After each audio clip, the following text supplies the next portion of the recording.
Bueno, ¿cómo creen que les fue?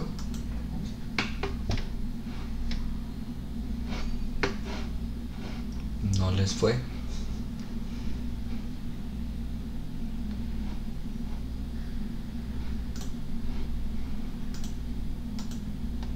Profe, pues uno siempre supone que bien, ¿no? Vamos a ver, yo espero que sí. Mm, Con lo que acabaste de decir, suena como un no. no, honestamente, no he revisado. Voy a, pues esperando para desarrollárselos acá. Eh, y bueno, revisando no me demoro. Pero no quería solo enviarles el archivo desarrollado, sino pues de verdad ver un poco, eh, de verdad, pues no nos demora mucho haciéndolo. ¿Qué tenemos que hacer? Estado de resultados, flujo de caja pues.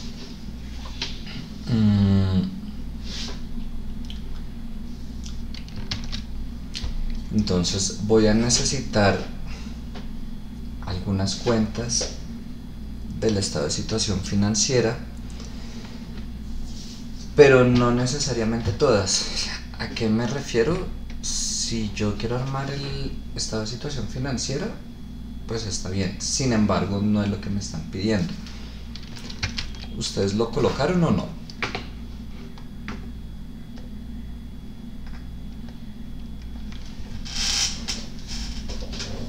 ¿Sí lo colocaron? No, profe. Listo.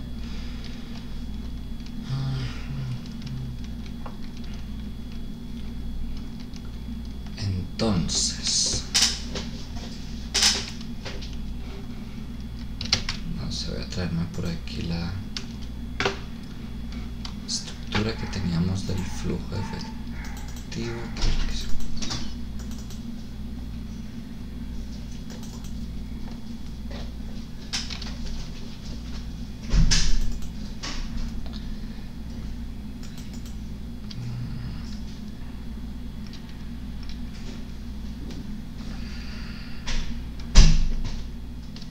Ven, no lo tengo.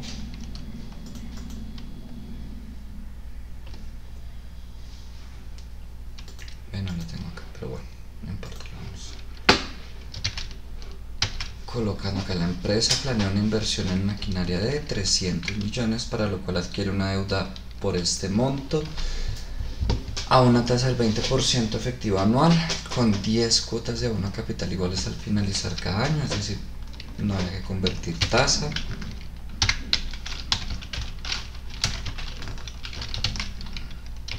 Lo hicieron desde año 0 o año 1.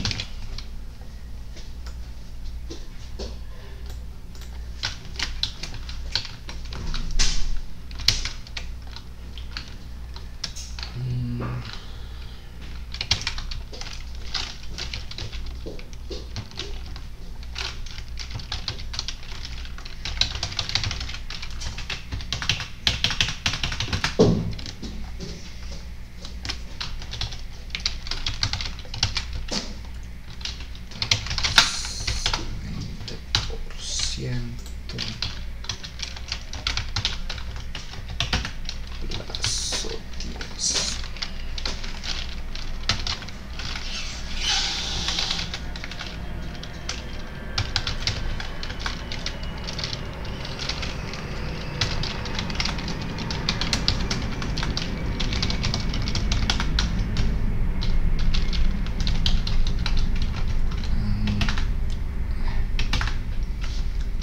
Ahora, no necesariamente había que empezar por la tabla de amortización, pero sí o sí tocaba hacerla, porque como si me piden el estado de resultados,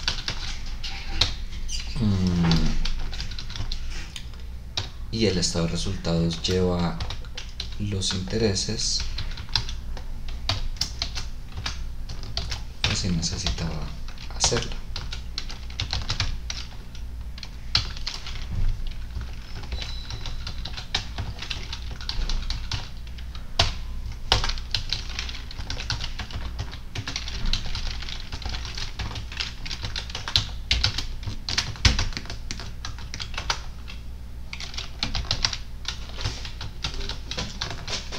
listo la tabla de amortización.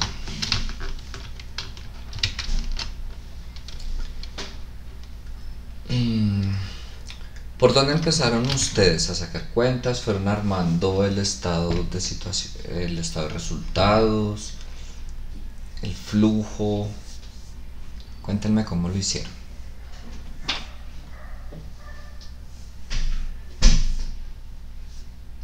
Por mi lado, yo saqué, bueno, los datos. Esto es el estado de resultado. Ok.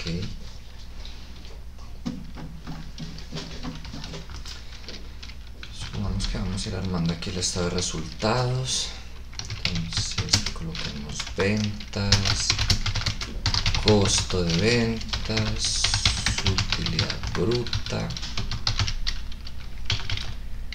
Por aquí tenemos entonces la compañía espera con adquisición de maquinaria unos ingresos para el primer año de 1.000 millones. Si quería dejarlo formulado,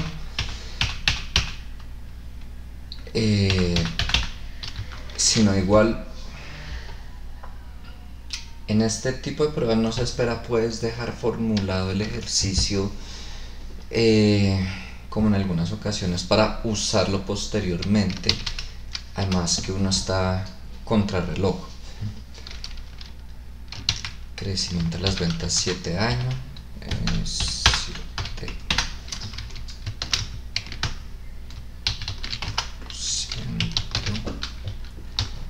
Tengo mis ventas, ¿cierto? 7%.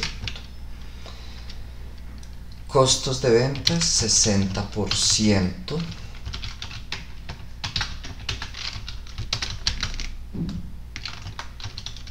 Por supuesto la utilidad bruta, la diferencia.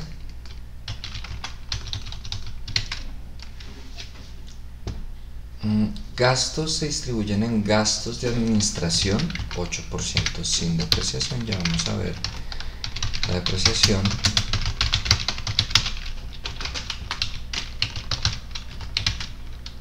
$8 de las ventas.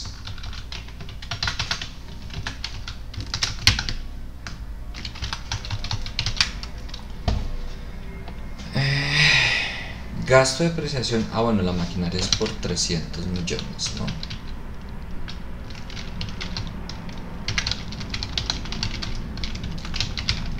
Pues que fue el valor del préstamo.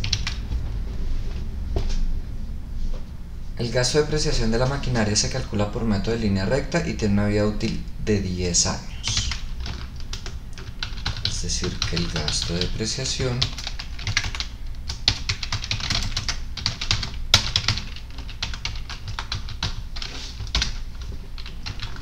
va a ser igual a esos 300 millones dividido 10 todos los años.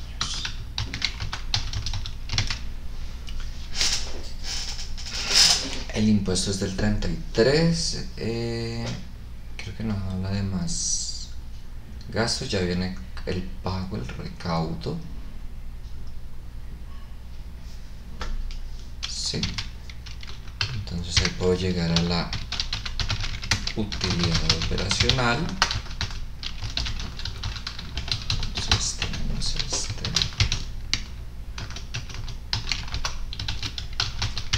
luego los gastos financieros, intereses, como quieran colocar, que salen de acá.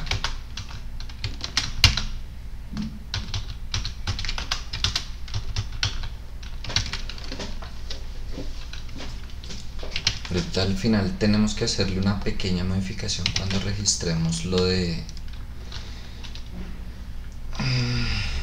esta reducción de los gastos, ¿no? Que no lo hemos contemplado. Estos financieros.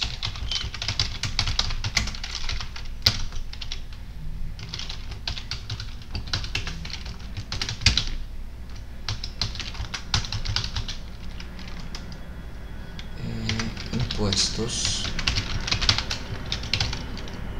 33.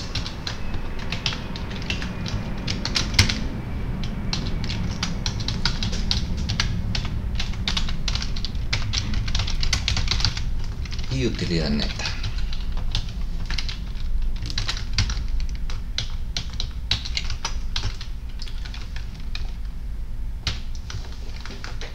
Hasta ahí, ¿cómo van?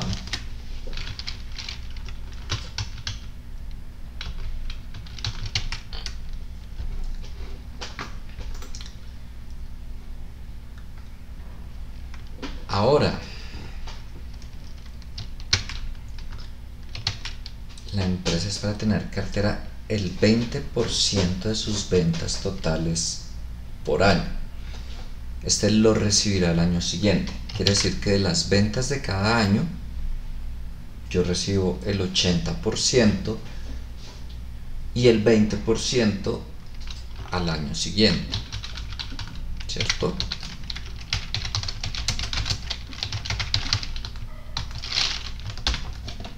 Y así lo voy a colocar. Las ventas de este año por el 80% más las ventas del año anterior por el 20%. ¿Lo puedo haber colocado en dos filas distintas? Sí, el 80 en una, el 20 en otra. A la final llegó a lo mismo, ¿no?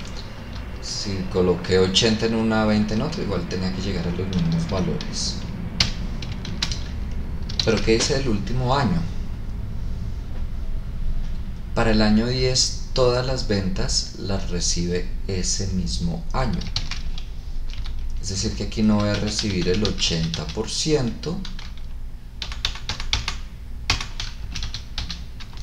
sino la totalidad de esas ventas. No queda nada pendiente.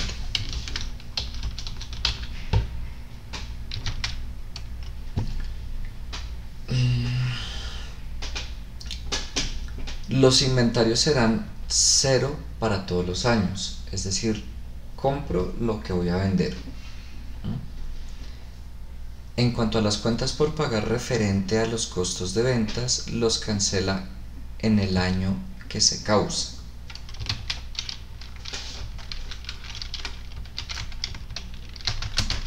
O sea, todo de contado. Y como compré lo que vendo, no es más sino traer el costo de ventas.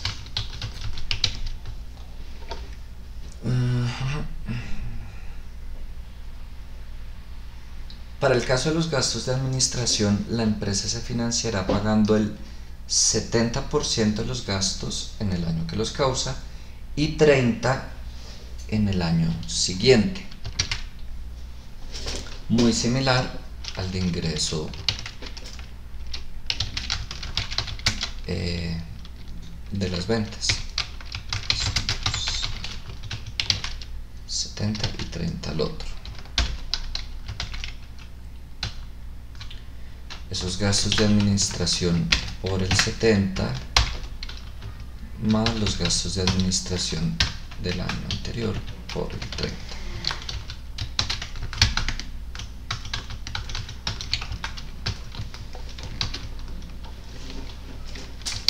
Ahora,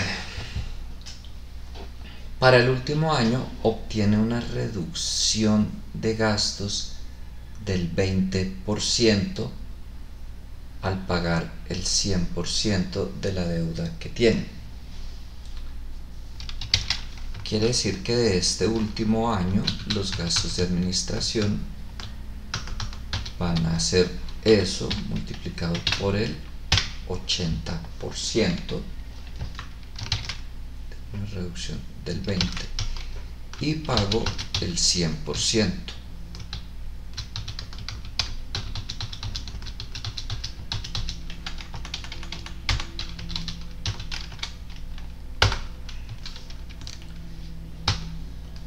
Es decir, no queda nada pendiente y me gano un descuento en esos gastos.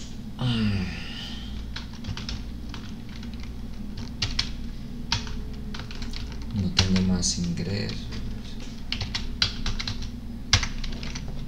No sé, efectivo generado.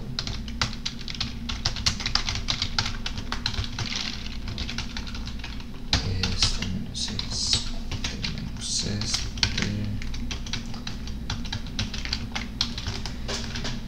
Bueno, ahora pregunto.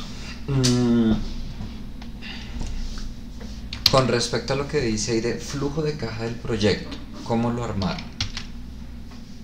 Ya tengo todos los cálculos. Ya tengo el estado de resultados. Lo dejaron hasta ahí, hicieron algo adicional.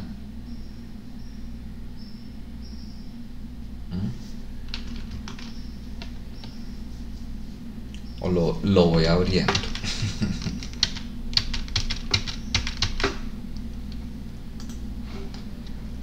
¿Qué tareas?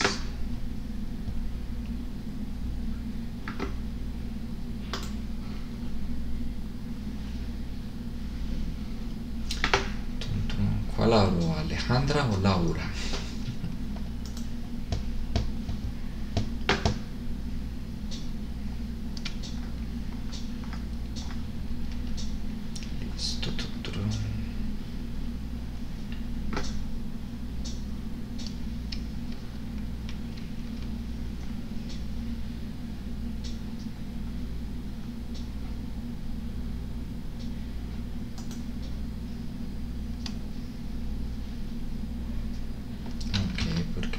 Cero. Ya nos vamos con el año 0.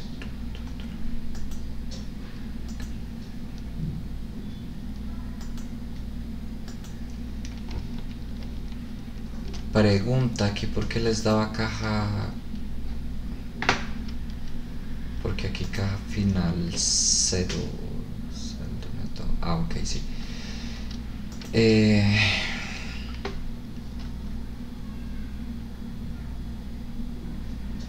Estás para dejar el año 0. ¿Cómo, Alejandra? Sí.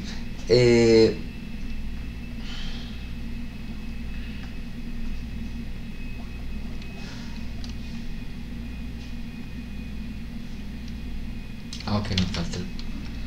Listo. Pero... efectivo general. 4, la cuota es de 71. Porque llegamos a 3.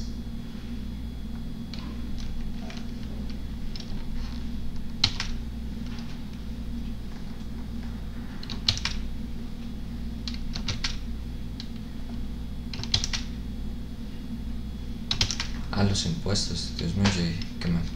Listo.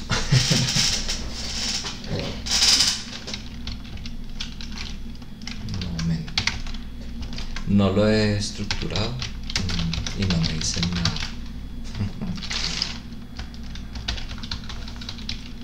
No, me estaba comiendo sin los impuestos.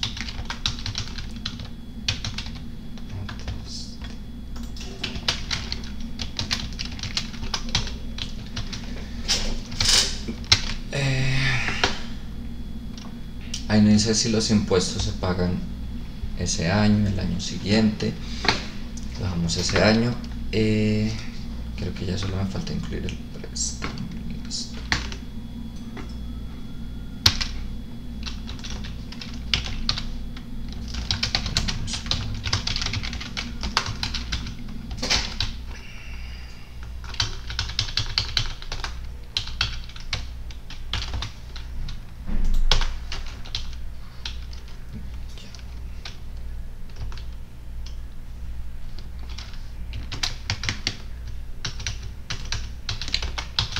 Todavía no tengo organizado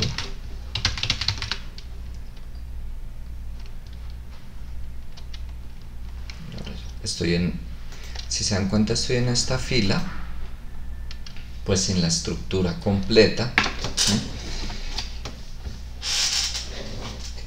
Corríjanme si estoy equivocado. Para copiar la estructura tuvieron que ver el archivo, copiar, pegar. A menos que uno esté metido todo el tiempo trabajando, pues no se lo va a aprender uno con todos esos ítems. No, si alguna se lo sabe, maravilloso. Pero en el común de los casos uno va y revisa la estructura.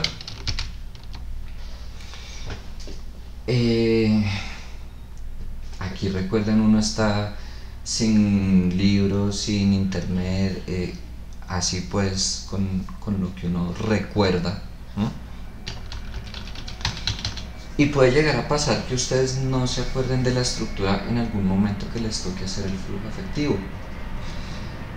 Pero lo importante es que sepan que de una u otra manera lo que están haciendo es sumar todos los ingresos, restando todos los egresos. Ok, aquí me falta caja inicial, caja final, ¿no? Pero en estos 5 renglones, pues, tengo exactamente lo mismo que acá. Me falta año cero, pero tengo esto mismo hasta acá. Me dio curiosidad, es porque tienes saldo neto después transacciones de accionista. O sea, tú lo tomaste desde acá. Ok, listo. No importa. Por si acaso, pues no les voy a bajar por eso en este momento, pero para que sepan, si yo coloco la estructura, no importa, aquí el saldo neto después de transacción de accionista es este más este menos este, ¿no? Van a llegar al mismo valor, ¿no? Pero aquí uno toma el saldo neto después de transacción del accionista más caja inicial igual caja final, ¿no? El mismo resultado. ¿Qué tenemos de capital de trabajo neto operativo? Cuentas por cobrar, efectivamente, que era el 20% de cada año, excepto en el último año. Muy bien.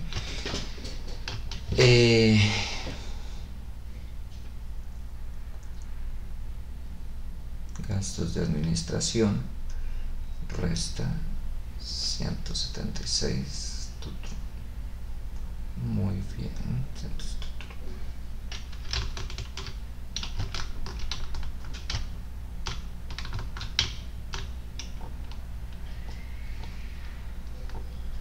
Depreciación, variación más 300.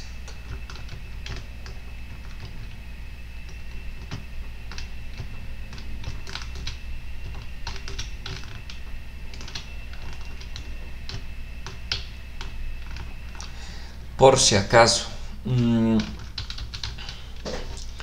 nosotros en este momento, regálenme un momento, porfa. Gordo.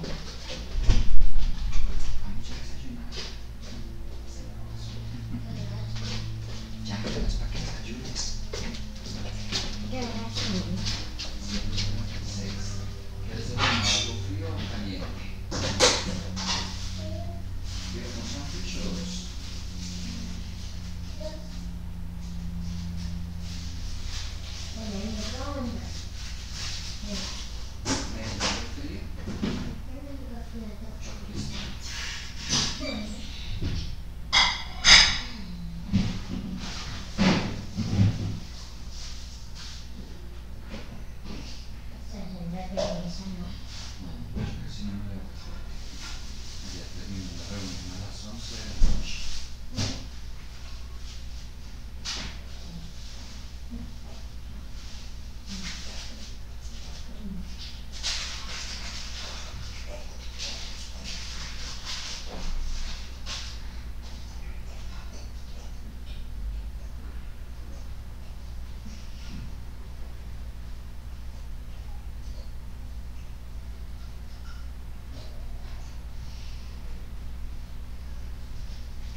queso.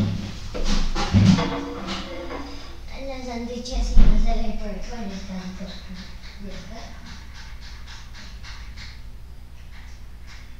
Aquí no casi el queso.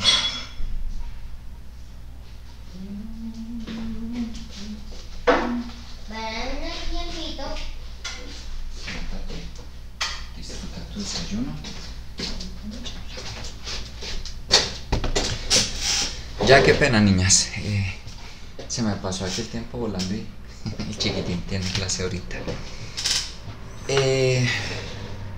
Les decía que en este momento nosotros en el flujo de caja libre, flujo de caja del accionista, únicamente estamos considerando lo que es nuevos préstamos, pago de préstamos,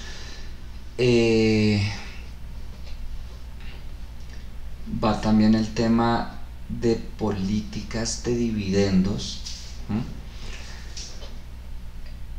pero les dije, eso no lo vemos acá, eso es tema de largo plazo. ¿Por qué les hago esta aclaración?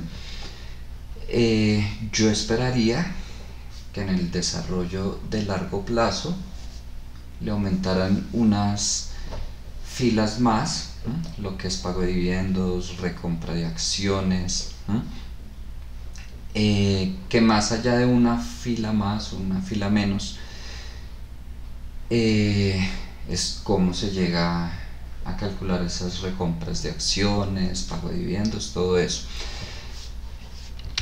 Es decir, nosotros, y bueno, el ejercicio no habla como tal de que se estén pagando dividendos, que se calculen de cierta manera, pero aquí en esta situación uno también se encuentra con personas que llegan a resolverlo así como está, o diciendo, suponiendo que se pagaran dividendos, tal cosa, y le añaden otros supuestos y otros cálculos, porque hasta donde vemos en corto plazo, digamos, haría falta un poquito para dejarlo completo ya con el pago de dividendos y todo. Pero bueno, sigamos acá. Listo, efectivamente, si yo voy a calcular el capital de trabajo,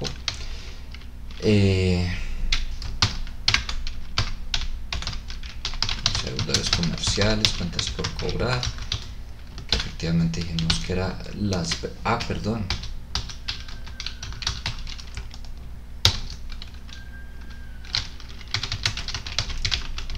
Caja inicial, caja final.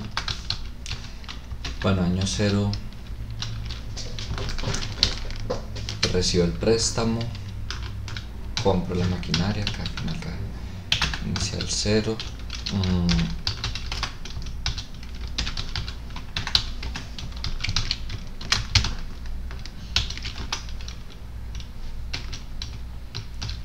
Listo.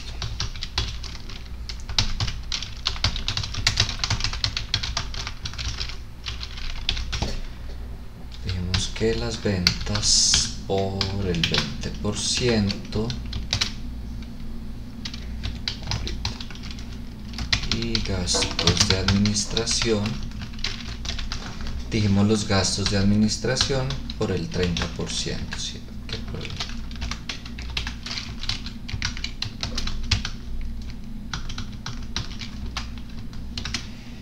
Excepto aquí nos pagan todo y aquí pagamos todo, ¿cierto?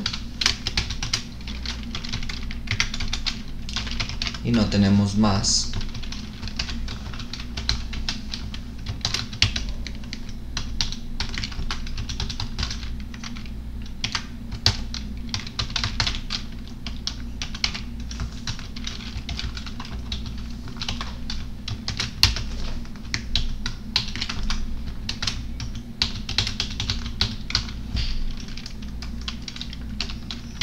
Entonces vamos a traer la utilidad operacional.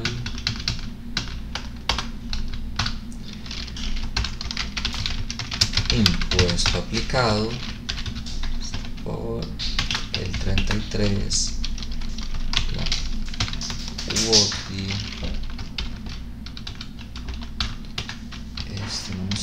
depreciación,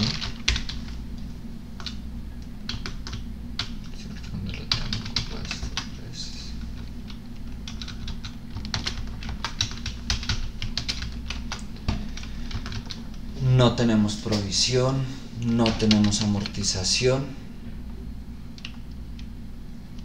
¿No es cierto? No. Entonces el flujo de caja operacional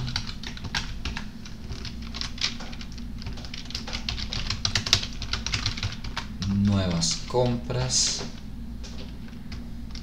En el año 0 tenemos solo los 300 millones. Variación capital de trabajo neto operativo. Flujo de caja libre. Este menos este menos este.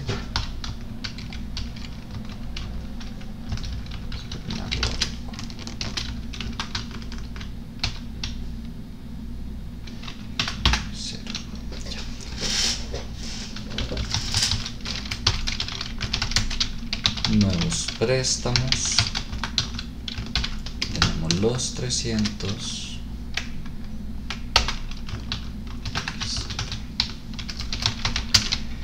pago préstamos, ahí va lo otro. Yo puedo dividirlo en lo que se pagó de intereses, lo que se abonó a capital, o coloco mi cuota total, me da exactamente lo mismo.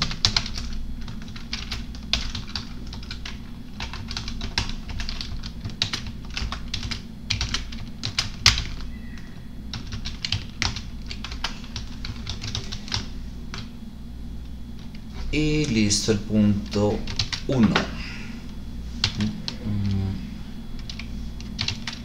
Creo que no tuvieron problema con ese punto, ¿cierto? Era bastante rápido.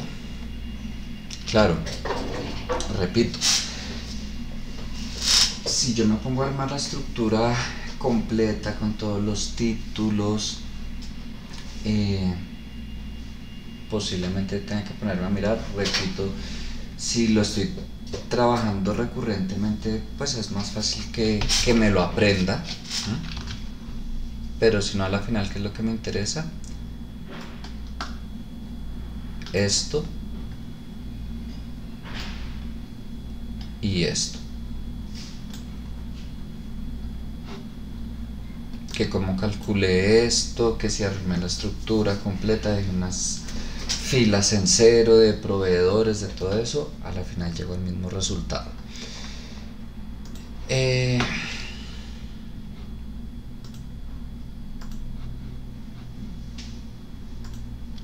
ese punto tienen preguntas? Creo que no, pero por si acaso.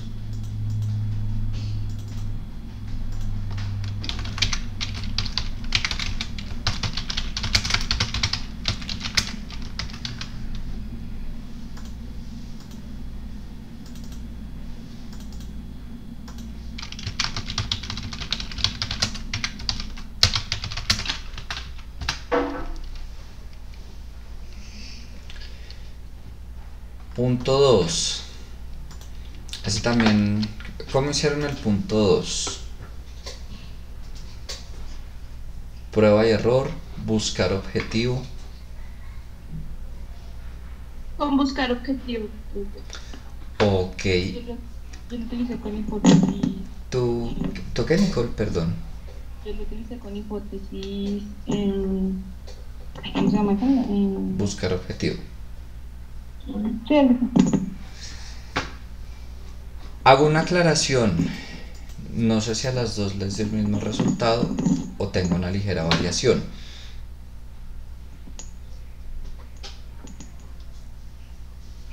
Puede llegar a tener una ligera variación aún con buscar objetivo.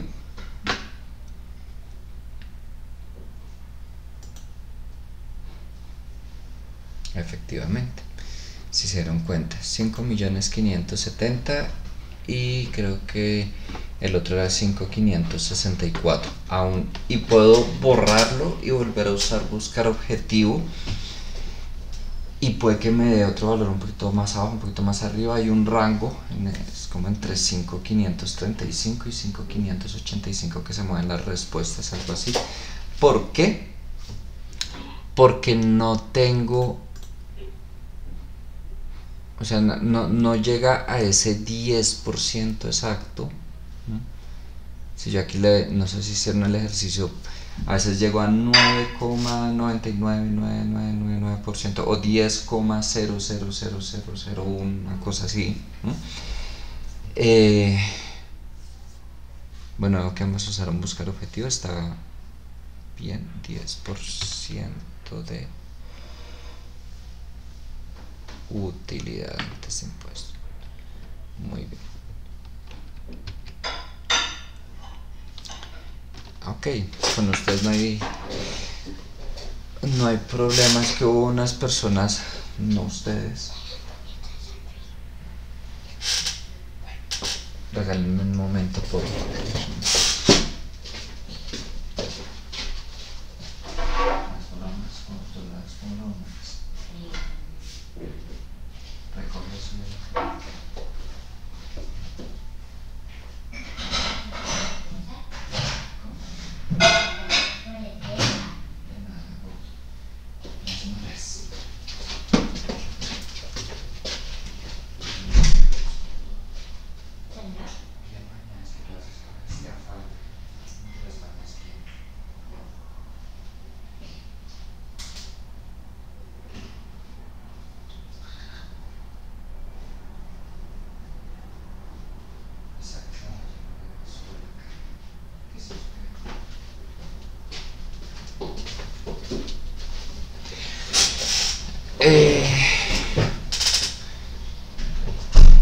Hubo unas personas que me preguntaban que pues no sabían usar buscar objetivo, y si yo no sé usar buscar objetivo, se puede convertir en un ejercicio de prueba y error. 5.500.000, no, 5.800.000, 5.600.000, y así empiezo para arriba, para abajo. Ahora, con buscar objetivo no queda rastro de que se usó buscar objetivo. Aquí sencillamente aparece el valor y ya. A una prueba y error puedo llegar a, no sé, a colocar ese mismo valor. ¿Qué diferencia tiene? El tiempo que me puedo gastar, así de sencillo. Como puede que, no sé, por suerte empiece en un valor cercano y sea una cuestión de minutos, puede que esté ahí para arriba, para abajo, para arriba, para abajo, y pierda mucho tiempo. De ese punto 2, no sé, me imagino que no se demoraron 5 o 10 minutos. Pues espera justamente eso, que dediquen gran parte, pues gran parte y tampoco mucho, a este primer punto. Este segundo punto es una cosa de 10 minutos de verdad, si saben. Y buscar objetivo no es algo avanzado, pues, de Excel, como algo básico, diría yo. Y aquí, por supuesto, estos de acá, bueno, en este momento me interesaba punto 1, punto 2. Yo no sé si la tenían clara al momento de responder, o si tuvieron que ir a buscar en libros, en internet, lo que fuera. Está bien, académicamente no me interesa preguntarles de memoria, pero una vez más sí tengan presente como el tipo de conceptos que necesitan tener claros cuando presenten este tipo de pruebas. No van a poder buscar en el celular, en internet, llamar, nada. Lo que se acordaron bien y lo que no, hasta luego. Porque en una prueba, ya no de analista, sino de controller, empiezan a preguntar de instrumentos de cobertura y cuáles conoce, porque muchas de las decisiones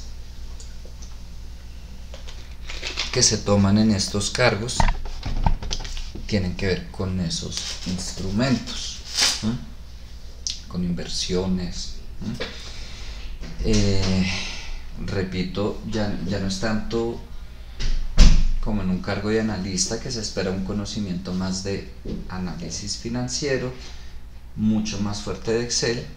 Aquí no, aquí sus analistas les entregan ya la información, no tienen ni que ponerse a sacar esas cuentas, pero sí van a tener que tomar decisiones respecto a en qué se invierte, a cómo se aseguran, cómo minimizan el riesgo, cómo lo trasladan. Y bueno, ya después reviso con calma, pero que siempre en la que sale dudas es el punto 1, punto 2. Y ya esto, bueno, así después reviso el de cada quien. No sé, a mí personalmente me gusta mucho esa lectura. No sé si cerrarlo. Puede que esté equivocado, pero creo que tiene todo que ver con lo que hablábamos de el ciclo de conversión de efectivo, capital de trabajo. ¿Se demoraron mucho haciendo el parcial? No, ¿o sí? No tanto, profe, digamos que la lectura, como tú dices, sí tenía varios clientes que eran interesantes y ya habíamos visto, ya se habían mencionado. Entonces digamos que no tanto. Ok, vale. Bueno, ahora sí vamos a empezar con el tema. Este es un poco corto. EBITDA, algo que también necesitan conocer. Aquí, por ejemplo, en esta empresa no preguntaron puntualmente cuál es el EBITDA, pero en muchas empresas, en muchos procesos de selección se van a necesitar ese concepto claro, y no solo en el proceso de selección, dentro del desarrollo del trabajo. Regálenme un momento, por favor.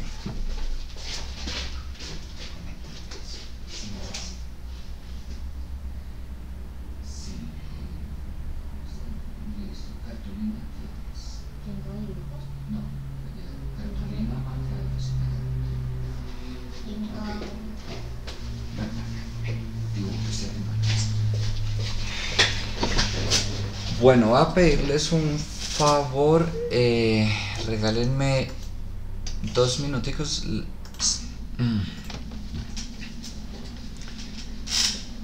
De hecho, en algunos informes de gestión, una cifra que colocan es el EBITDA. Yo les pedí este semestre, trabajo fue de Colombina, ¿cierto? Sí. Es como todos los semestres lo cambio, si les pedí a Colombina. Por ejemplo, Colombina, si saben de qué trabajo hablo, ¿cierto? Sí. Colombina es una empresa. Vale. Colombina es una empresa que, por ejemplo, no sé si ya revisaron los estados financieros. Es una empresa que resalta el EBITDA en la primera página, pues, de su informe de gestión. Así como cuando trabajábamos CEMEX, colocaban flujo de caja. Ya vieron un poco por qué el flujo de caja. Asimismo hay empresas que colocan EBITDA. Hoy vamos a ver un poco qué significa, por qué es importante. Más que todo se van a dar cuenta, el cálculo del EBITDA es muy fácil. El punto es las decisiones que se toman a partir del EBITDA. Por sus siglas en inglés, pues son las ganancias antes de intereses, impuestos, depreciaciones, amortizaciones. Se usa el EBITDA o el EBIT, que el EBIT sería utilidad antes de intereses e impuestos. ¿A qué se asemeja el EBIT? Utilidad antes de intereses e impuestos. La utilidad operacional. Si ustedes revisan la estructura del estado de resultados, tengo mi utilidad operacional. ¿Qué sigue ahí para abajo? Le resto los intereses, le resto los impuestos. Quiere decir que mi utilidad operacional es mi misma EBIT. ¿Qué haría falta para llegar al EBITDA? Resulta que en la utilidad operacional nosotros pues le restamos depreciaciones, provisiones, amortizaciones. ¿Qué nos hace falta para llegar al EBITDA? Sumárselos. Es muy parecido a lo que en la estructura del flujo de caja libre nosotros calculamos si llegamos al flujo de caja operacional. Digo muy parecido, ¿por qué? Porque ahí nosotros tenemos el EBIT o la utilidad operacional. Les digo porque si revisan incluso las diapositivas de cuando yo les hablaba del flujo de caja libre, que comparábamos el modelo completo y el aproximado, que es el que estamos utilizando. En el aproximado, el libro está en inglés, empieza con EBIT, que es la misma utilidad operacional.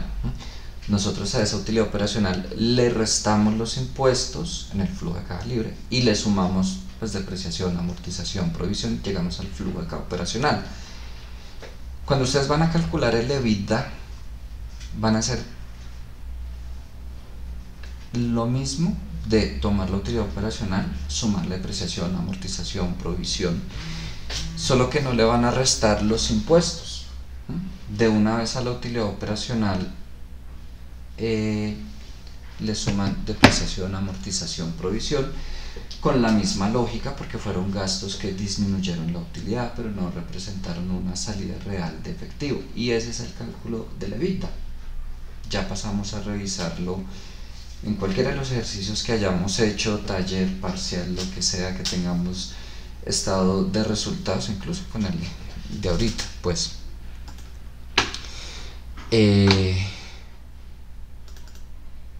¿Cómo sería el cálculo del EBITDA? Pero repito, el pero no es cómo se calcula, sino qué decisiones se toman a partir de hoy. Supongamos que dentro de esta prueba les preguntan calcule el EBITDA. Pues yo qué hago, esta utilidad operacional, que repito ya es el EBIT, la utilidad antes de intereses e impuestos, le voy a sumar el gasto de depreciación. Si hubiera amortización, provisión, pues también se lo sumo. Si no, supongamos que aquí voy a calcular el EBITDA. Utilidad operacional más gasto de depreciación. Listo. Ese fue todo el cálculo del EBITDA.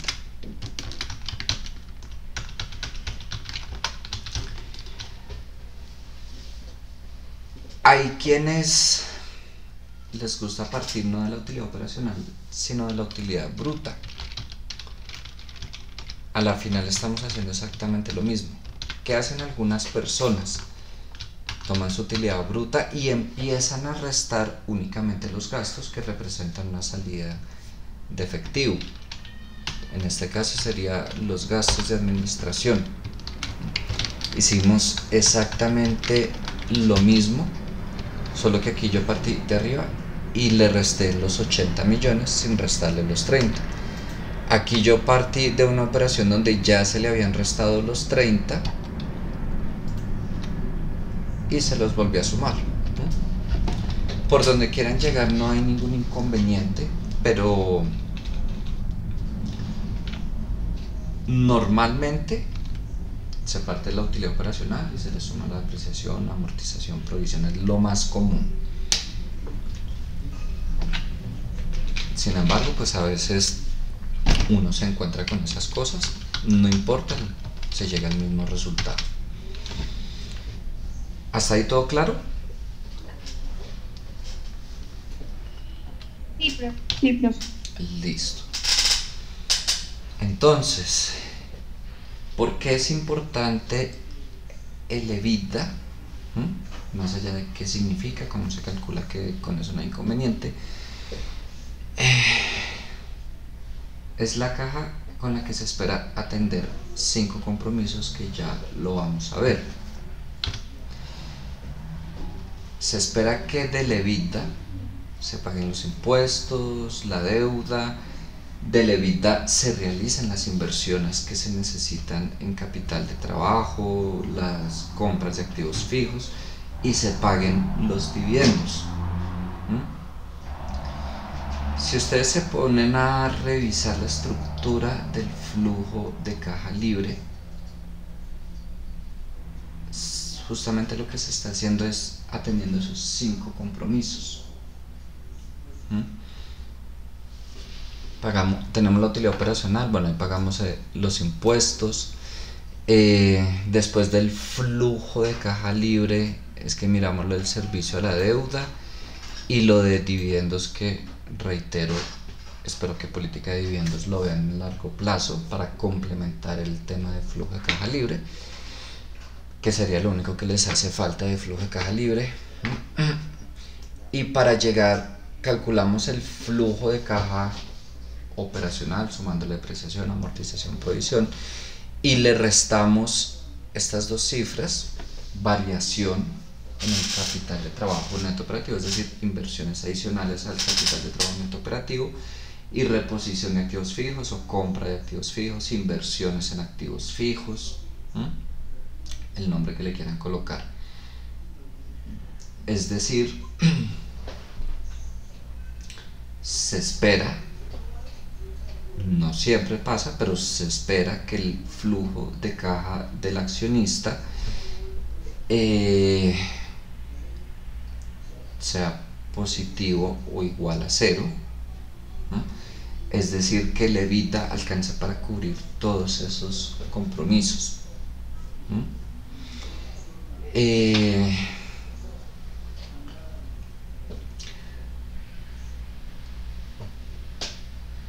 Hay algunas estructuras de flujo de caja libre y no lo vamos a ver, pero para que sepan que parten no del EBIT, de la utilidad operacional, sino parten del EBITDA.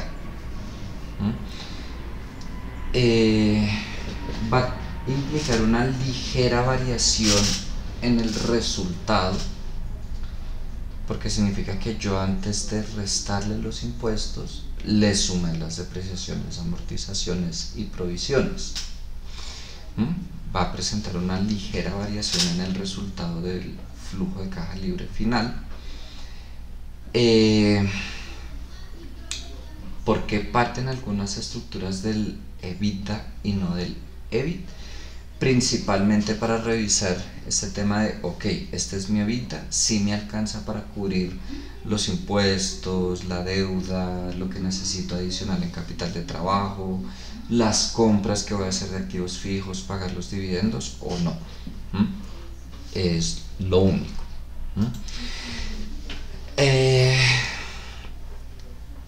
Pregunta pues de parcial. ¿Cómo se debe financiar la reposición de activos fijos? A través del EBITDA. Se espera que del EBITDA alcance para ahí. Que con un préstamo se esperaría que no. Sin embargo, ahí entra un juego, porque entonces yo puedo decir, no, pues yo saco un préstamo, hago la reposición de activos, y como el préstamo, como para pagar el préstamo tiene que salir del EBITDA, entonces pues a la final estoy haciendo casi lo mismo, más un juego ahí de manipulación, a mi parecer. Creo que les había hablado que a veces, por ejemplo, previo a la junta en que se va a determinar cuánto se paga de dividendos, precisamente saqué un préstamo que de pronto la empresa no lo necesitaba, pero para incrementar el flujo de caja del accionista. Asimismo, hay decisiones que, bueno, en ese momento preveo, voy a necesitar hacer una reposición de activos fijos o incrementar el capital de trabajo neto, no me alcanza, no sé, previamente saco un préstamo, y como el EBITDA también se debe atender las obligaciones, entonces queda ahí como disimulada esa transacción. No aprendan esas mañas, pero se encuentra uno mucho con eso. ¿Qué mide el EBITDA va a ser la utilidad de la operación antes de impuestos e intereses, efectiva, es decir, me va a restar los gastos que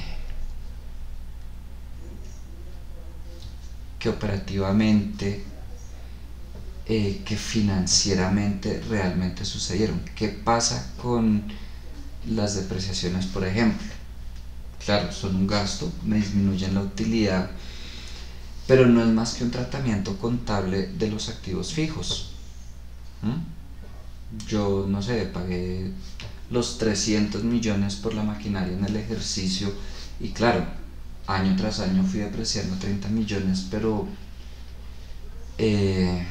si hubo ese gasto realmente o no. Pueden pasar los 10 años, yo no sé si les ha pasado, y de pronto la máquina sigue funcionando perfectamente y la siguen utilizando, como puede que la vida útil sean 10 años y a los 2 años ya se dañó completamente.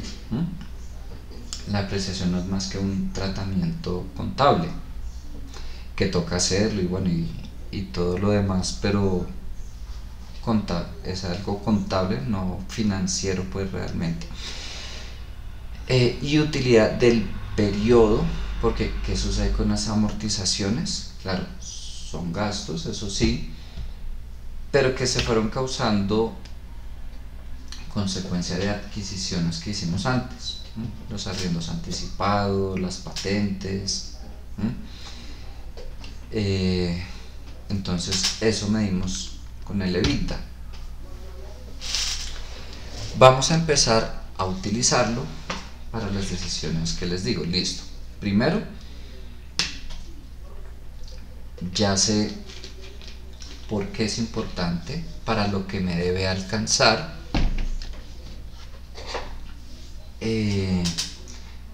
Cuando vean lo de Colombina notarán que ahí está el EBITDA, para fortuna de ustedes, porque uno de los puntos que les piden en el trabajo es calcular el EBITDA. No siempre las empresas lo colocan. Ahora, no espero que me repliquen solo el resultado, tómense el trabajo de hacer el cálculo, ver si se llega a lo mismo, debería llegarse a lo mismo, o si no, acepto preguntas, conclusiones, no sé, nosotros calculamos el EBITDA, hicimos esto, tenemos una diferencia con la cifra que calculó Colombina, por esto, aunque bueno, espero que sí lleguen a lo mismo. Y adicionalmente, yo utilizo el EBITDA para algo que, voy a hacer un paréntesis, les explico lo que es la productividad del capital de trabajo, y seguidamente enlazamos el EBITDA con la productividad del capital de trabajo. Habíamos dicho que entre más pequeño, entre menor sea la inversión en capital de trabajo neto operativo, mucho mejor. Por supuesto depende del modelo de negocio, de la industria, de la situación económica. Yo lo voy a hacer lo más pequeño posible, pero acorde pues con la situación de la empresa. Pero hasta ese momento lo estábamos hablando solo de cantidad. Ahora vamos a hablarlo en magnitud. ¿En proporción con qué? Con el volumen de ventas de la empresa. Y aparece algo que se llama la productividad del capital de trabajo, que como ustedes leen ahí, cuánto se debe mantener invertido en capital de trabajo por cada unidad monetaria, peso, dólar, euro, como está expresado, de las ventas. Lo ideal es mantener el indicador más pequeño. No es lo mismo, pueden haber dos empresas, ambas con un capital de trabajo neto operativo de 500.000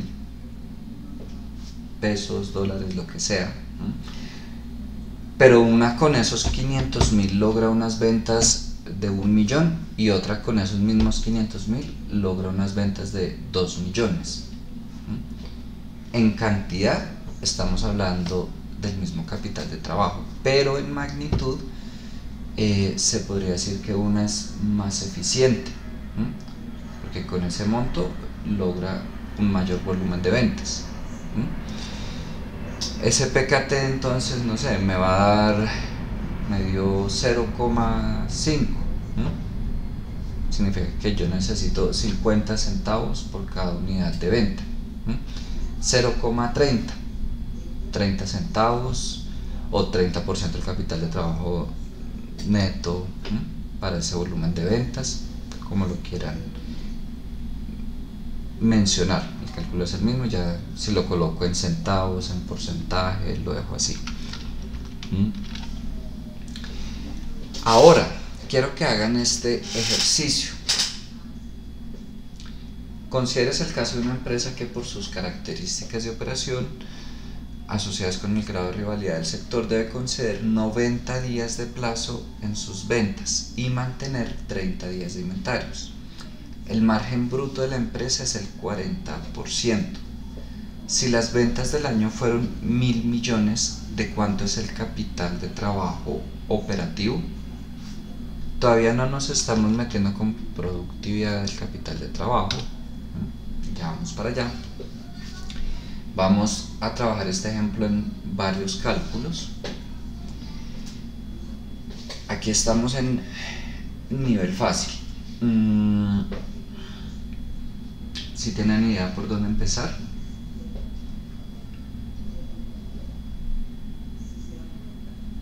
¿No?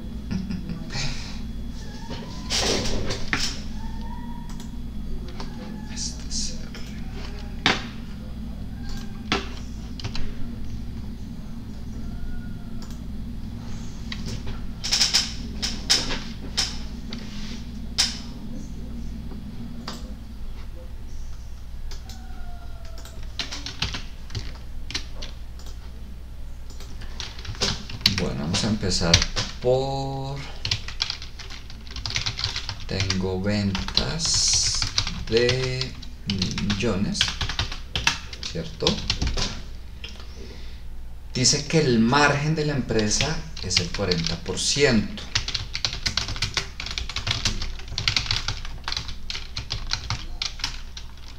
Eso significa que tengo una utilidad de 400 y por consiguiente mi costo de ventas es 600.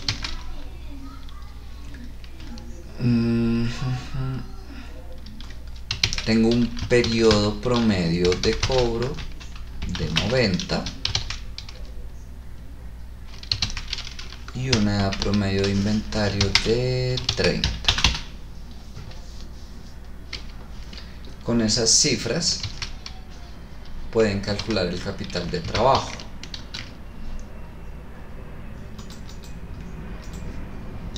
¿Se recuerdan o no?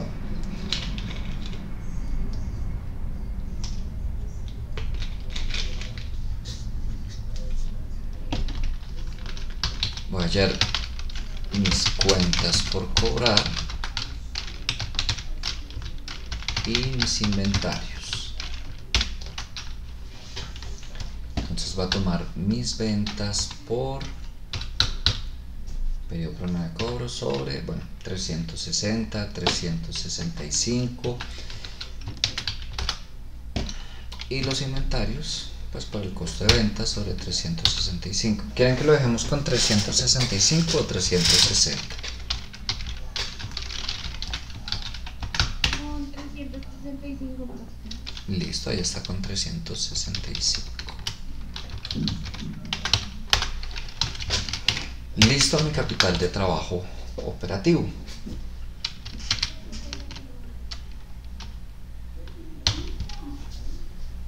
Ahora, para el segundo año las ventas crecen el 20%. Si se mantuvieron los días de cuentas por cobrar e inventarios y el margen bruto, ¿de cuánto es el capital de trabajo operativo para el segundo año? Cuéntenme ustedes. Voy a incrementar las ventas en 20%. Esto se mantuvo. Esto también se mantuvo. Aquí podría arrastrar esto. Es decir, voy a hacer el mismo cálculo,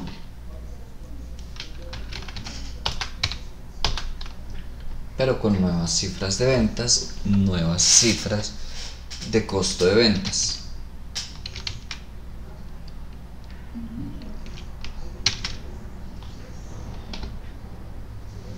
Antes de pasar al otro punto, quiero ver cuál fue el crecimiento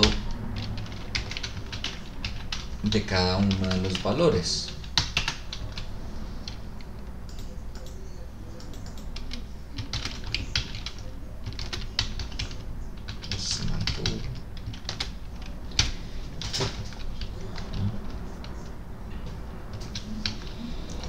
Todo creció en la misma proporción. Aumentaron las ventas 20%, costo de ventas aumentó, utilidad bruta, porque se mantuvo el margen bruto, el periodo promedio de cobro, la edad promedio del inventario. ¿Qué pasa? Que es muy común. Si para yo aumentar mis ventas tengo que conceder más plazo, no sé, ya no son 90, son 100 días.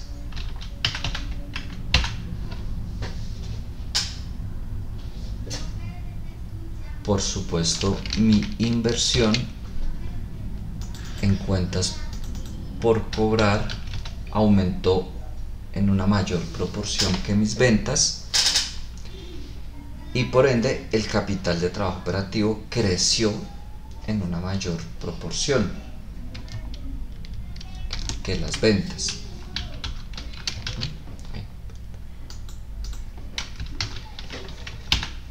¿O qué pasa si, por ejemplo, aumenté la edad promedio de inventario?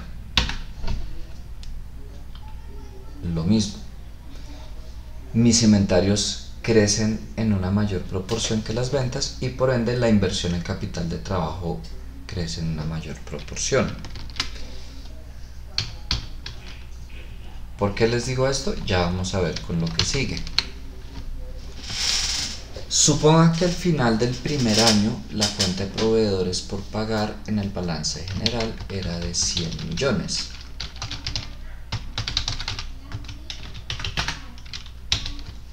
Eso significa que mi capital de trabajo neto operativo va a ser igual a este menos este. Y que se mantienen los días de esta cuenta. ¿De cuánto es el capital de trabajo neto operativo para ambos años? Ya vimos que si los días se mantienen, estas cuentas van a crecer en la misma proporción que las ventas, que el costo de ventas. Igual pasa con proveedores. Si yo digo que los días de proveedores se mantienen, lo que tenga en ese momento, no me importa si son 20, 30, 100 días. Si estoy manteniendo el periodo promedio de pago, pues mi cuenta de proveedores va a crecer en ese mismo porcentaje.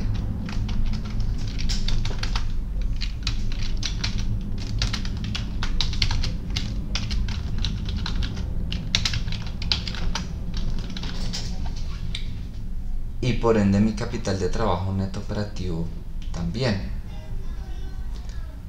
Si yo dijera pues que hay más o menos días, pues ahí sí va a variar el crecimiento.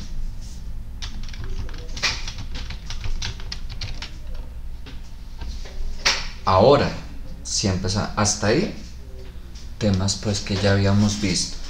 ¿De cuánto es la productividad del capital de trabajo para ambos años? Recuerden, capital de trabajo neto operativo sobre ventas.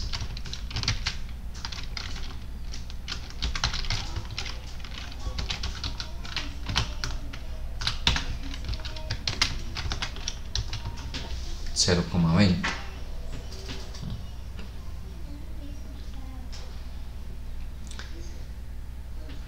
Quiere decir que por cada peso pues de ventas yo tengo que invertir 20 centavos en capital de trabajo cada año.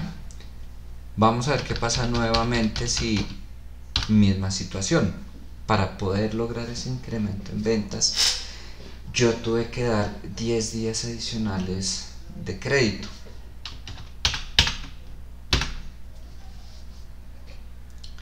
ya sabemos que mi capital de trabajo operativo creció en una mayor proporción, por ende mi capital de trabajo neto operativo también. ¿Qué repercusión va a tener? Que mi productividad de capital de trabajo aumenta, es decir, voy a tener que realizar una mayor inversión en capital de trabajo neto operativo para sostener ese volumen de ventas. ¿Qué tan bueno, qué tan malo puede ser eso? Ya lo vamos a ver relacionando este concepto con el EBITDA. Pero pregunto, ¿hasta ahí van bien? ¿Hay preguntas? Voy a esperar, no sé, 2 minuticos, pues supongo que algunas lo estarán haciendo.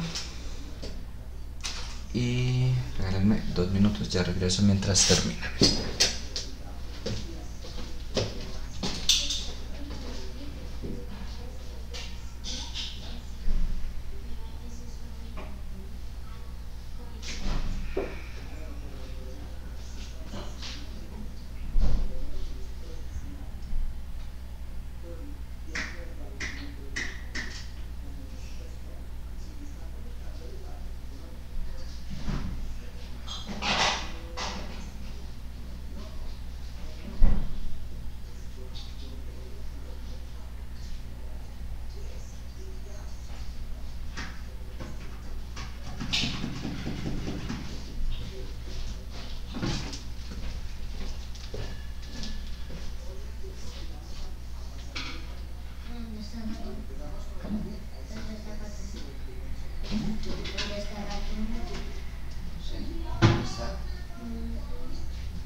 Listo, ¿cómo les fue? ¿Llevan hasta ahí el ejercicio? Profe, ¿puedes poner un momento ahí en el 0,22? Por favor. Claro que sí. Ese fue el capital de trabajo neto operativo sobre las ventas.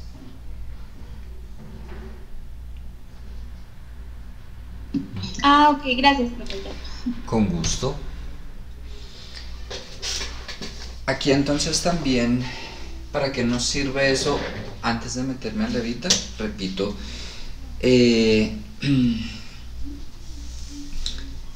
puedo hacer comparaciones no solo año tras año en una misma empresa, de ok, se ha mantenido, ha disminuido, ha aumentado, sino entre distintas empresas, porque una cosa, volviendo al ejemplo de los 500.000 de capital de trabajo neto operativo, una cosa es que me digan, no, aquí tengo que mantener 500.000 de capital de trabajo para ventas de 1 millón, y otra cosa es que me digan, aquí tiene que mantener los mismos 500.000, pero se logran ventas de 2 millones con esos 500.000. Uno dice, no, pues me quedo con el otro. Puede que haga, y me ha pasado, a veces cuando yo me invento los ejercicios salen unas cosas loquísimas, mejor dicho, productividad de PKT de 0,0 algo. Difícilmente se va a encontrar uno con esas cosas, o sea, con un PKT tan bajo, pero sí me sirve de referente. A veces les pongo a comparar, por ejemplo, entre distintas empresas de una misma industria: Colombina, Bimbo, Nutresa, Colanta.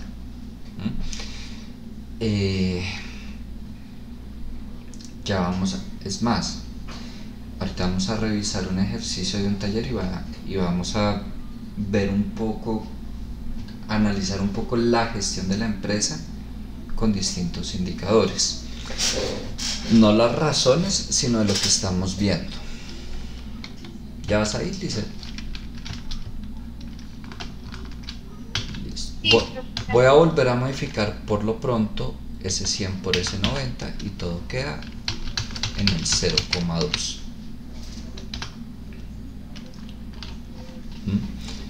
Hay sencillamente mantener un número pequeño para el indicador PKT implica que a medida que crece la empresa demanda menos capital de trabajo, liberando así más caja para los accionistas, lo cual es que sea percibida como más valiosa. Ya habíamos visto que si yo disminuyo la inversión en capital de trabajo, voy a estar liberando más caja, y a mayor caja, mayor valor de la empresa. Veamos otro ejemplo.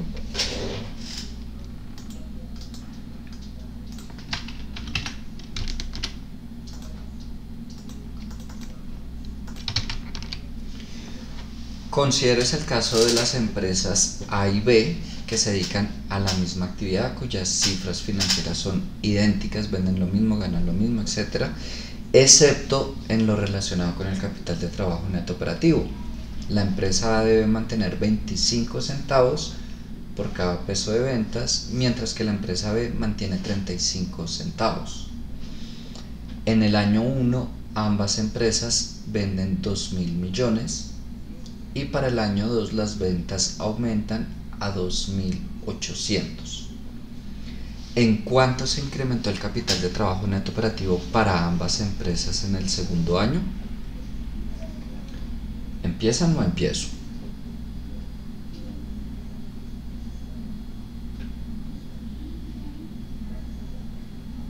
¿Ya empezaron? Listo, vamos a colocar acá, no sé, empresa A, empresa B, ventas 1, ventas 2,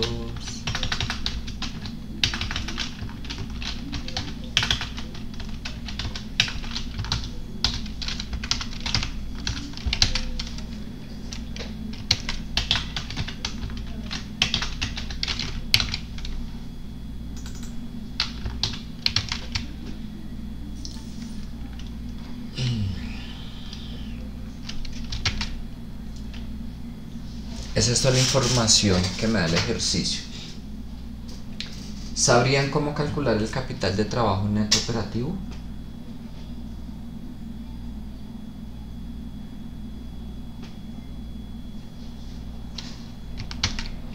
Recuerden, si yo tengo que la PKT es igual al KTNO sobre las ventas, pues mi capital de trabajo neto operativo va a ser igual a mi PKT por las ventas.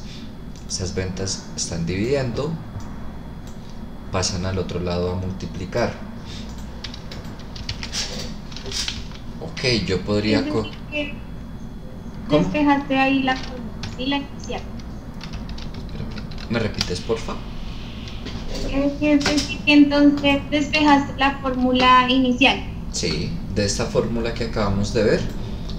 Tengo el dato de la PKT y tengo el dato de las ventas. Puedo despejar KTNO y me queda que es igual a PKT por ventas. Sí, gracias. Con gusto. Yo podría hallar KTNO para el año 1, KTNO para el año 2. Entonces, las ventas por su PKT, ahí le voy a fijar la fila.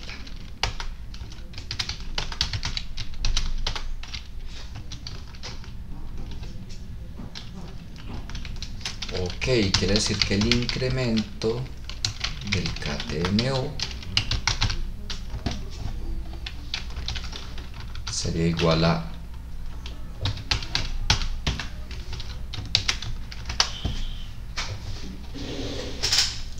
esa diferencia.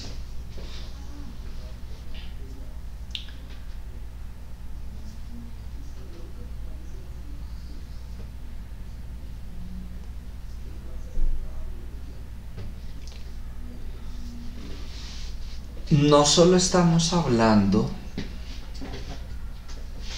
de que la empresa B tiene una mayor inversión en capital de trabajo neto operativo tanto en el año 1 como en el año 2, sino que para aumentar el mismo volumen de ventas, 800 millones, tiene que realizar una mayor inversión en capital de trabajo neto operativo.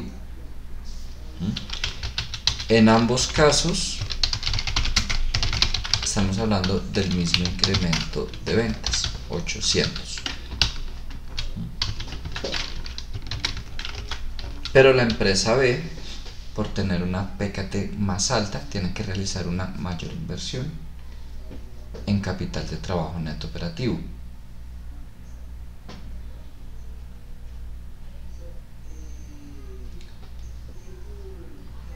¿Cómo más podríamos hallar ese incremento de capital de trabajo neto operativo? Ojo con lo que voy a hacer. Tengo estas cifras, independientemente de cuánto sean las ventas del año 1 o del año 2. Supongamos que yo tengo este dato del incremento de ventas. Se van a incrementar 800. Y tengo estas PKT. Yo puedo hallar mi incremento de KTNO multiplicando ese incremento de ventas por la PKT. Fíjense que solo me están preguntando en cuánto se incrementó el KTNO. No me están preguntando cuál fue el KTNO para el año 1, para el año 2, nada, en cuánto se incrementó. Ok, multiplico mi PKT por mi incremento de ventas.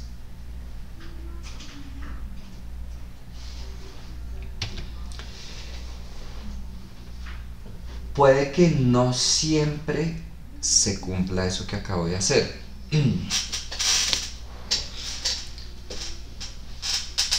¿Bajo qué supuesto se cumple ese cálculo de que el incremento del KTNO es igual al incremento de las ventas por la PKT? De que todas las demás cifras, como vimos aquí en el ejercicio 1, se mantienen constantes. Periodo promedio de cobro, edad promedio de inventario, que la PKT se mantiene constante. Vamos a hacer el mismo ejercicio acá de las dos maneras. ¿Qué pasa si yo hallo la resta del KTNO? Me da 39,18. ¿Y qué pasa si yo multiplico el incremento de las ventas, que es 200, por la PKT? 39,18. Se cumple. Pero ¿qué pasa si aquí yo digo aumenté a 100 días el periodo promedio de cobro?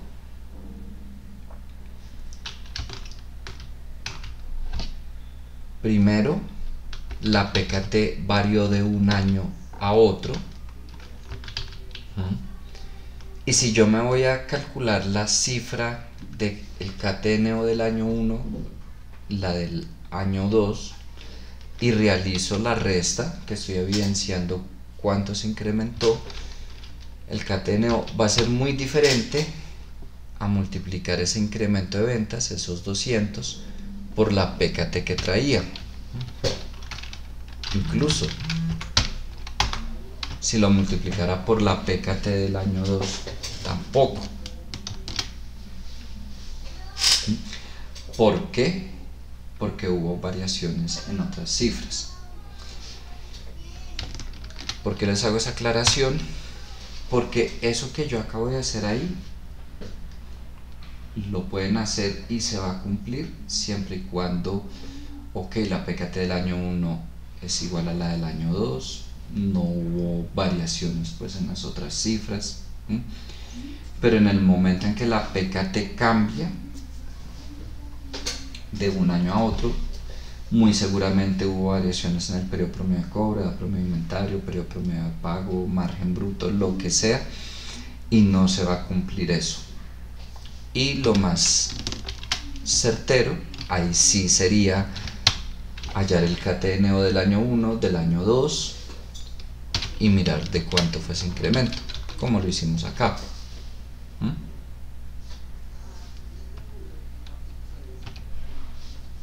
¿Listo?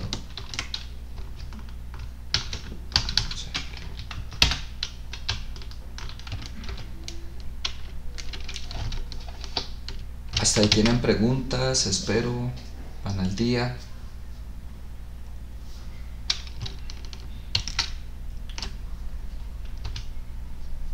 Listo, ahora sí vamos a enlazar el EBITDA con la PKT. Nosotros hemos visto distintos márgenes, margen bruto, margen operativo, margen neto, que no es más que la utilidad bruta, operativa, neta, según corresponda sobre las ventas. Pues les presento otro indicador que es el margen EBITDA, y no es más que el EBITDA sobre las ventas.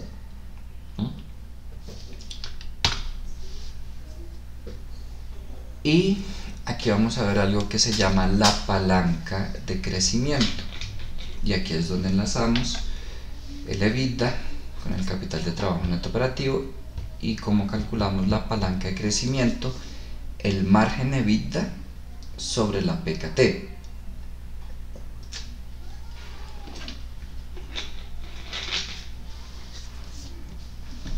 Y entonces, si yo tengo una palanca de crecimiento mayor a 1, puedo hablar de que ese volumen de ventas, como está pues en ese momento con esa estructura de periodo promedio de cobro, promedio de inventario, bueno, todo como está financieramente en ese momento, si es mayor que 1, esas ventas me están generando caja. Pero si la palanca de crecimiento es menor que 1,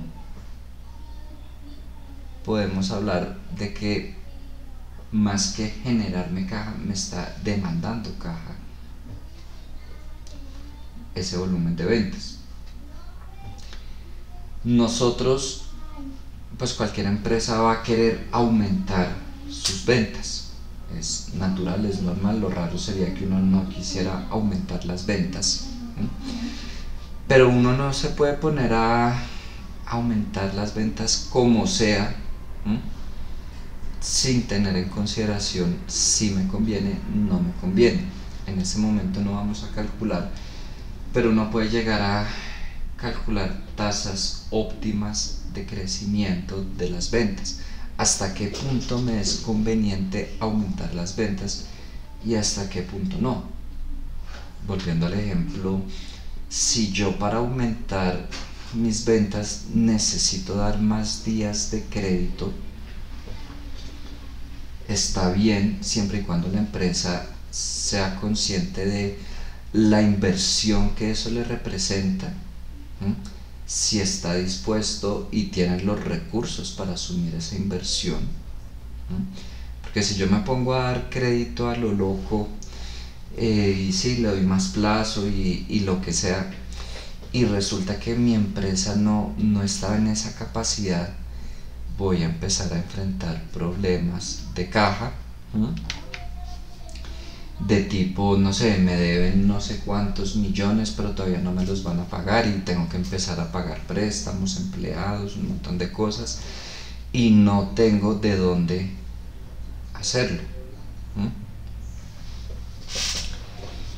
Para eso sirve este indicador acá.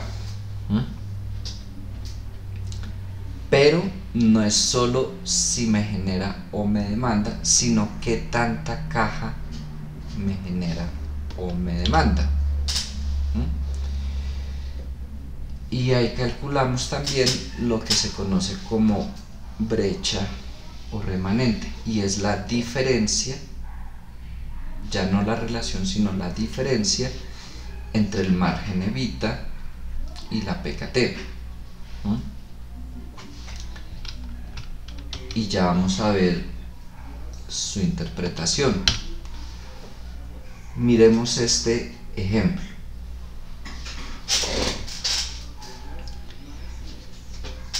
Las empresas A y B tienen margen EBITDA de 20% y 6,7% y PKT de 30 y 10%.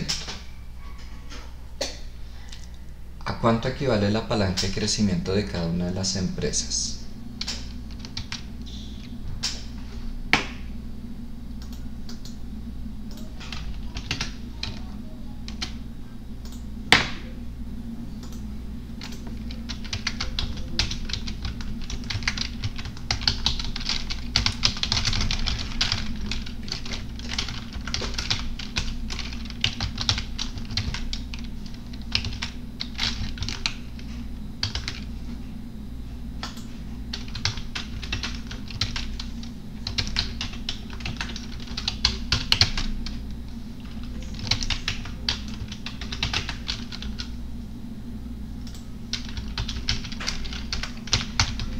Entonces, ¿a cuánto equivale? Margen EBITDA sobre la PKT.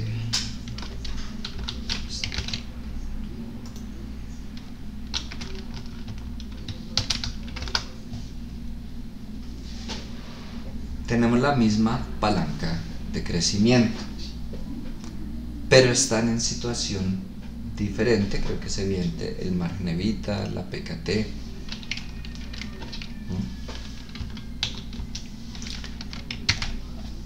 ¿Cuál empresa está en peor posición y por qué? Ahí es donde entramos a calcular la brecha o remanente. ¿Cómo lo calculamos? Margen EBITDA menos PKT.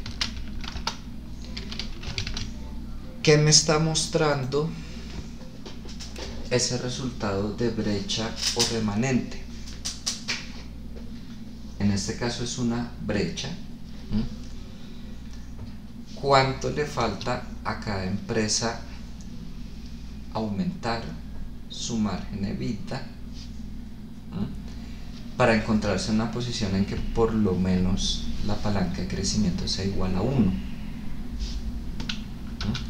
O sea, si yo aumento aquí mi margen EBITDA de 20 a 30, no tengo brecha, tengo una palanca de crecimiento igual a 1. O igual, si yo aquí lo aumento a 3,3% a 10%, tengo una palanca de crecimiento de 1 sin brecha ni remanente.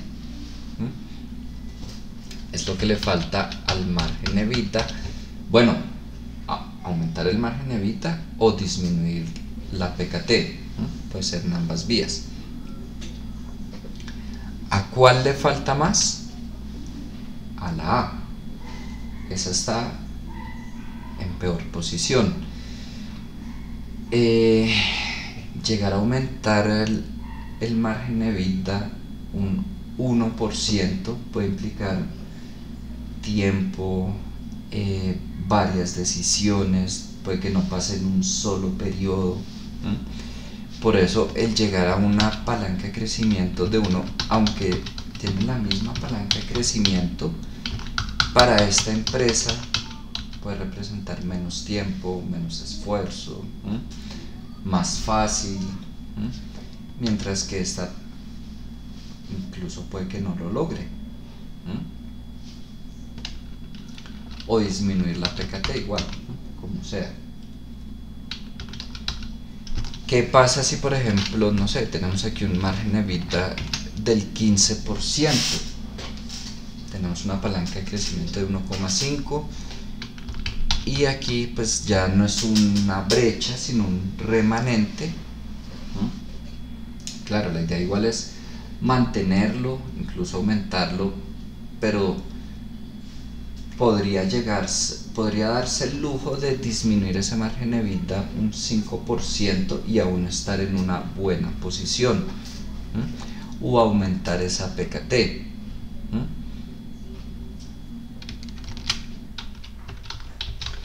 En este tipo de situaciones, cuando tengo es una brecha y no un remanente, que buscamos aumentar ese margen EBITDA,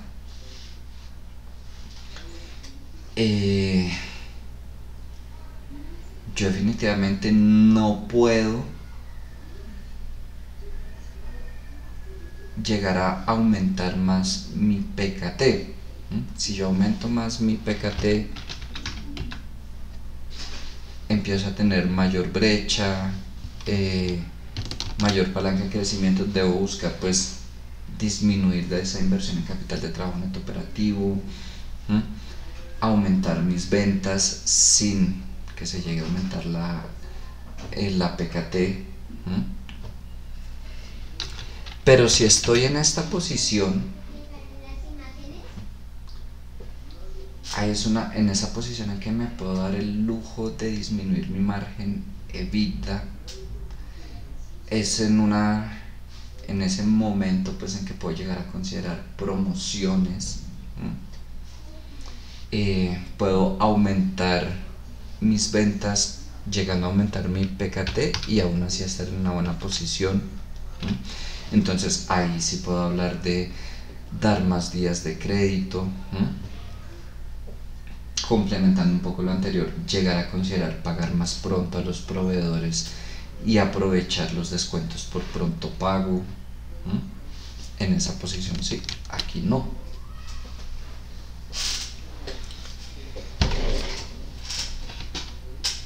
¿Hasta ahí van o tienen alguna pregunta?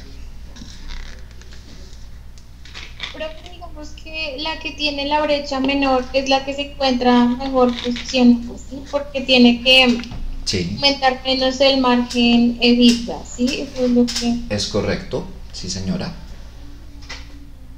Gracias. Con gusto. Por ejemplo, vámonos a...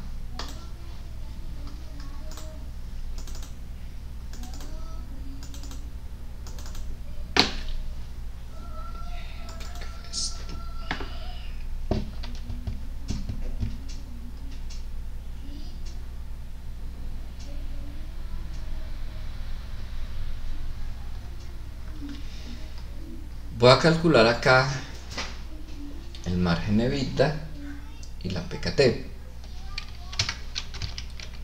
Entonces primero voy a calcular el EBITDA, ¿cierto? Tengo ¿qué se me hizo? Utilidad operacional más la depreciación, ¿cierto? Ese es un taller que ya habían hecho. Voy a calcular mi margen EBITDA, que es ese EBITDA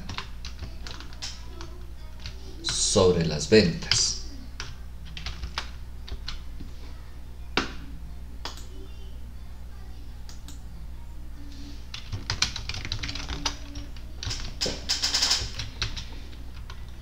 Ya tengo mi KTNO, sí, ahí arriba lo tengo. Voy a hallar mi PKT,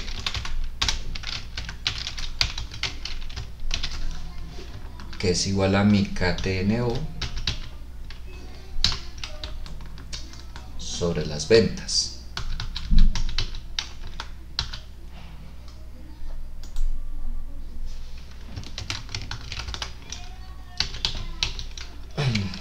Y voy a hallar mi palanca de crecimiento, que es mi margen EBITDA sobre mi PKT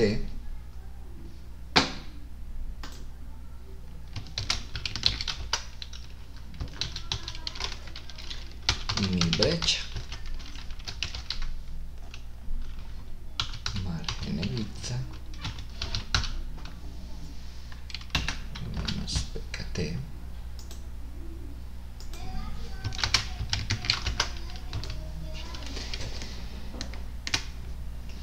¿Qué noto en esta empresa? Pues efectivamente siempre tenemos una palanca de crecimiento menor que 1, siempre tenemos brecha, pero puedo evidenciar que año tras año ha ido mejorando esa gestión. Y es un poco lo que les digo, no siempre es cuestión de una decisión y un periodo para lograr desaparecer esa brecha.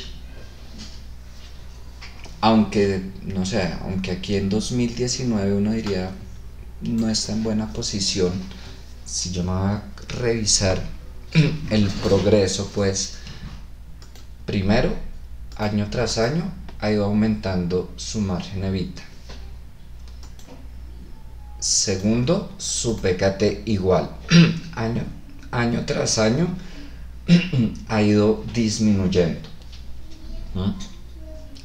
Y su palanca de crecimiento, aunque es menor que 1, igual ha ido aumentando.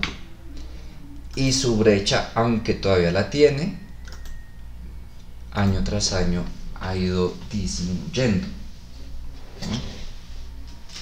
No sé, habría falta, tocaría ver información de antes y de después, pero es como el tipo de situaciones en que un directivo, mejor dicho, hizo desastres en una empresa, el tipo de noticias que ustedes escuchan, que despedido, bueno, de grandes empresas, a veces ni son despedidos, sino, o sea, casi que uno ya sabe, hice una burrada, presento mi carta de renuncia y entra un nuevo directivo y se espera pues que la situación de la empresa mejore, y puede ser, no sé, supongamos a partir de 2017 asumió la dirección de la empresa X persona y ok, aunque esté en una mala situación, se ve una mejora y pues bueno, ya habría que ver el resto de indicadores. Por lo pronto estoy solo con lo que estamos viendo en esta clase,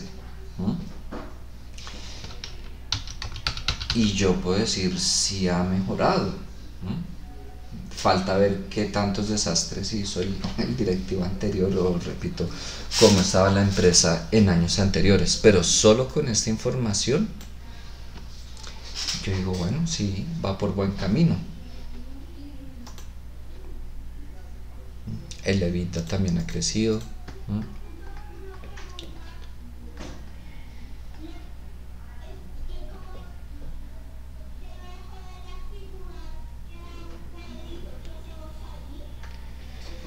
No sé si es claro un poco el tipo de análisis. Piensa que aquí fue una combinación de aumentar el margen EBITDA, que ok, solo 0,8% cada año, pero tengan presente que un 1% puede implicar muchas cosas. No solo ha aumentado su margen de vida, sino ha disminuido su PKT. Entonces va muy, no sé, creo que solo con esa información es un gran trabajo.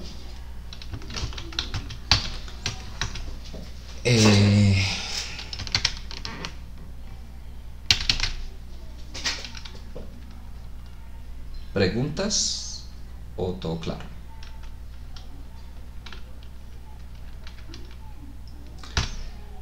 Bueno, les voy a pedir 2 minutos para subir la asignación.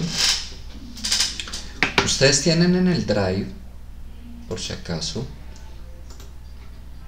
dentro de la carpeta de lecturas, en libros, una subcarpeta de administración financiera, y ahí está ejercicios, capítulo 7.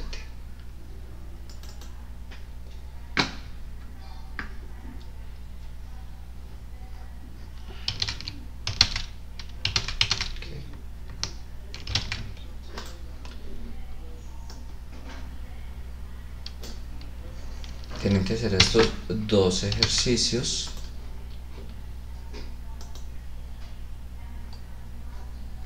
Creo que son bastante fáciles. Pregunta del ejercicio 1. Es más tener claro el concepto. Claro, deben dar un número, pero no es que tengan que ponerse a hacer un montón de cálculos. Sale de una fórmula y la información que tienen ahí arriba.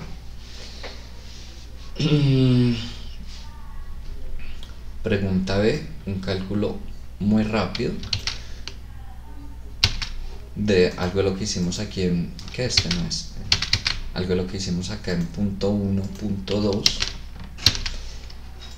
Pregunta C, si es teoría, cómo debería financiarse ese incremento, de esta manera.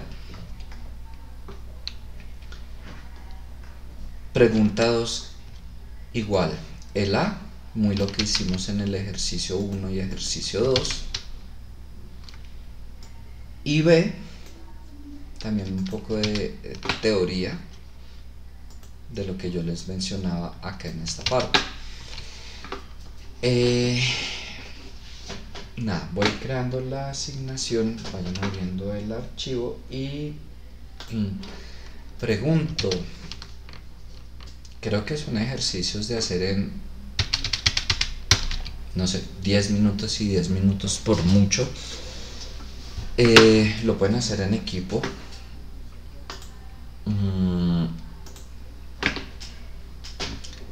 ¿De una vez o se los dejo para después?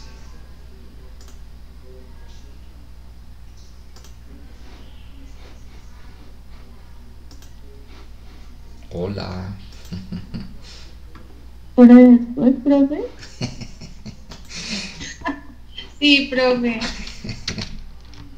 O sea, son las 9 y se demoran 20 minutos, pero bueno, está bien. Profe, qué pena, ¿puede repetir? Estoy aquí con la clase de niños, entonces no alcancé a escuchar. Que les estaba preguntando que si el quiz para de una vez o después, siendo las 9 y 5, un quiz de 20 minutos, pero bueno, está bien para después. Uy, sí, profe, o sea, más tarde visitas que estoy en este y también clase con el niño, entonces no sé si alcanzan a escuchar el cuento, pero pues me completaré un poquito eso. Listo. Ya estoy aquí creándola. Listo.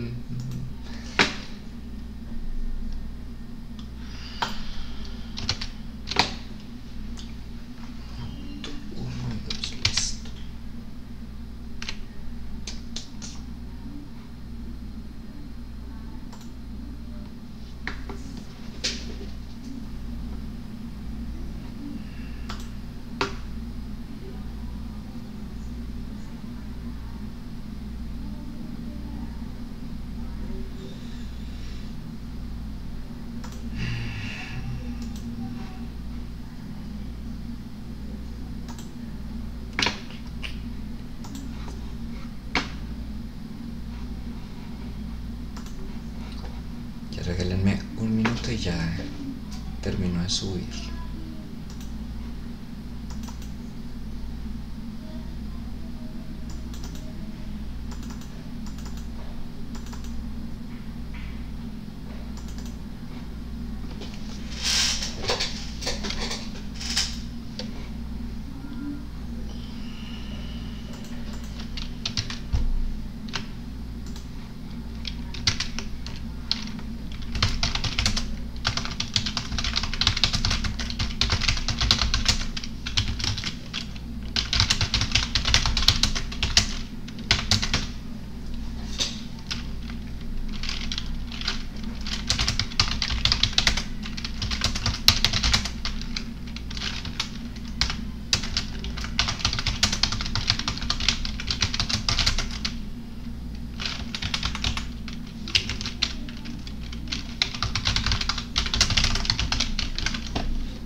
Estamos aquí. Hoy estamos a 21. Gracias. Vamos a dejarlo para acá.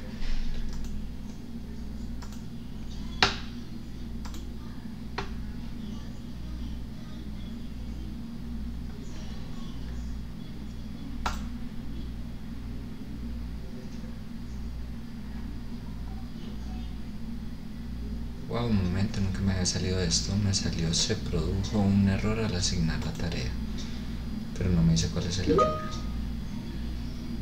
Ah, no, pero ya ven.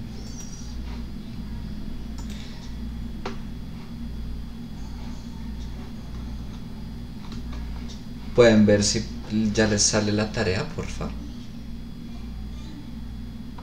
Sí, ya me la noté. Ve, tan chistoso, es que me sacó error al asignar la tarea, pero sí la asignó. Pero a mí también me llegó, pero... Listo. Nada, lo mismo que les acabo de decir. Ejercicio 1 y 2. Yo subo igual el video de la clase, el Excel, por si acaso. Justamente lo que vimos hoy es del capítulo 7 de ese libro, que también lo tienen en el Drive.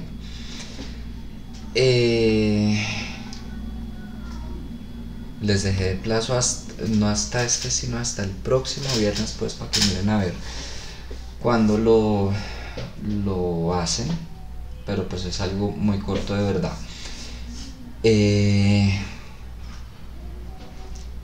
Pues nada, yo tenía pensado en este tiempo que hicieran el quiz. No tengo nada más pues para clase hoy. Ya ustedes dirán si se quedan haciendo el quiz o si terminamos por hoy, no sé, como quieran.